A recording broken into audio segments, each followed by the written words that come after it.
Dieu, le Big Bang et la science. Voilà peut-être un thème qui pourrait alimenter les épreuves de philosophie aujourd'hui encore. En tout cas, les astrophysiciens poursuivent toujours leurs recherches concernant la création de l'univers, des recherches qui s'effectuent entre autres dans les laboratoires du CERN à Genève. Frédéric Monteil, Emmanuel Morel. Il était une fois, il y a 13 milliards 700 millions d'années, le Big Bang. Parti d'un point minuscule, une énergie folle explose, l'univers est né. Aujourd'hui, des satellites comme celui-ci baptisé Planck traquent les dernières traces de cette incroyable explosion.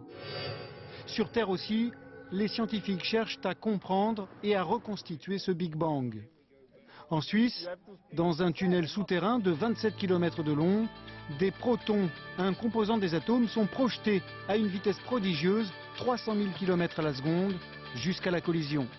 Toutes ces recherches passionnent les frères Bogdanov, habitués aux discussions pointues. Ce qui est fascinant, Albert, c'est que ces énergies dont on parle sont extrêmement élevées. Elles sont de l'ordre de 7 téraélectronvolts.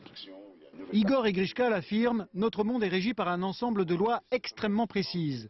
Exemple, la vitesse de la lumière, 299 792 km et 458 mètres par seconde, pas un de plus ou de moins.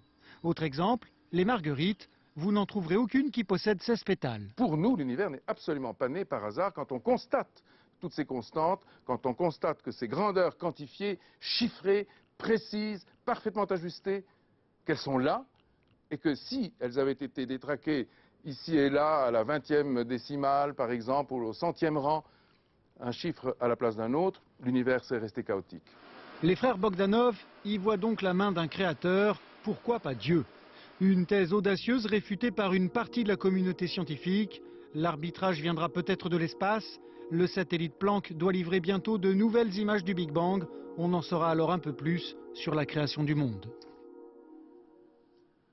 Le cinéma